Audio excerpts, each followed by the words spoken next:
Mukama yebaziwe. Tugenda okulaba ekintu ekibayita okwagala Katonda kitegeeza ki? Mukama yebaziwe. Okwagala Katonda kitegeeza okwagala amazima n'otaawa obulimba. Waliwo obulimba bamuyita Sitaani, naye waliwo amazima bagayita Katonda. Mukama yebaziwe. Bibuli egamba ffe abantu bw'osoma omukitabu eky'olubereberye, Bibuli egamba ffe twatondebwa mu kifaananyi kya Katonda.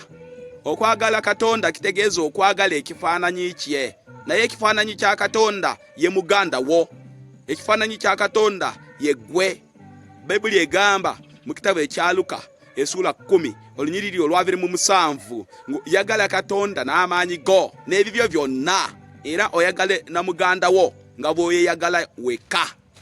Mukama yebaziwe. Okwagala Katonda kitegeeza okwagala muganda wo. Haleluya.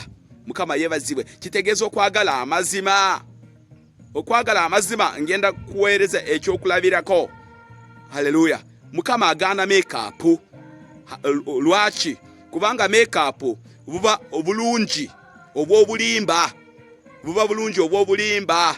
Obolaga abantu enviiri zange ezifaanana bwe ziti, naye mu butuufu tezifaanana bwe ziti, zifaanana bulala.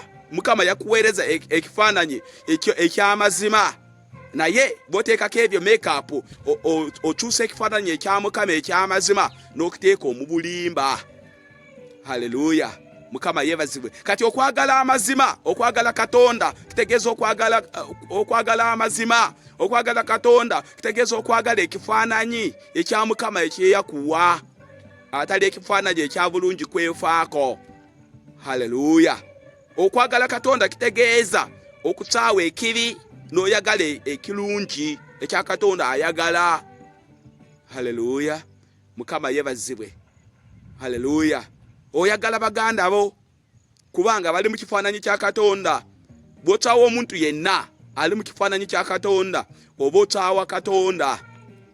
Haleluya. Naye waliwo abantu abeekwese mu ffe, bali abane films, abo tebabalirwa mu kwagala Katonda. Abo tobaagala kubanga mizimu ezo demon incarnates si bantu nga ggwe, naye abo obataawa kubanga na Mukama abataawa. Bibuli ebagambako bwe tusoma mu kitabu ekya Matayo esula 13, Bibuli egamba ensigo embi ziva eri Sitaani, naye Sitaani yajja n'azireeta wano ku nsi. Mukama yebaziwe. Kati bw'oba oyagala abo tobaagaliramu. Mukama yebaziwe.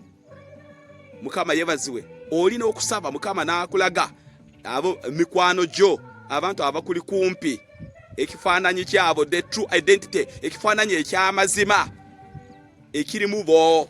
Waliwo abantu abatutambula nabo naye balina ekifaananyi eky'obulimba, tebali bantu nga ggwe, naye mizimu Sitaani yagisindika wano ku nsi, bazaalibwa wano. Bw'osoma mu kitabu eky'olubereberye esula 6 olunyiriri olw'okuna ogenda kubalaba abantu ng'abo. Kati okwagala Katonda kitegeeza otaawa ebya Katonda ataawa. Katonda yataawa abantu abo n'azikiriza omulembe gwonna ogwa Noa. Naawe ebyo obitaawa. Oyagala abantu aba Mukama, oyagala ebintu ebya Mukama. Okwagala Katonda kitegeeza okuweereza Mukama, okumuweereza, okumugondera n'okola ebyayagala, era n'otaawa Mukama ebyatayagala byonna. Haleluya.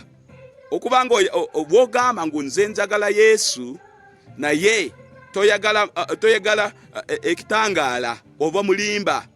Bw'ogamba nze njagala Yesu naye waliwo ebintu ebirala by'okola ebya bulimba, okukwagala Katonda obuba buyita bulimba. Era Bibuli egamba bw'osoma mu kitabu eky'Abathesalonika ey'okubiri esula 2 olunyiriri olwa 10 okutuuka olwa 12, Bibuli egamba kubanga tebaagala amazima, Mukama agenda kusindika ekintu ekigenda okubatwalira ddala. Mukama tayagala abantu okuba lukuwamu, ayagala abantu bwoba oyagala amazima agagalira eddala bwoba otuukiririra ddala Mukama yeebazibwe kati kyekyo Mukama kyayagala okwagala Katonda bwe kitegeeza okwagala amazima n'okyawa obulimba kitegeeza okwagala ebya Katonda ayagala n'okyawa bya Katonda by'atayagala Mukama akuwa omukisa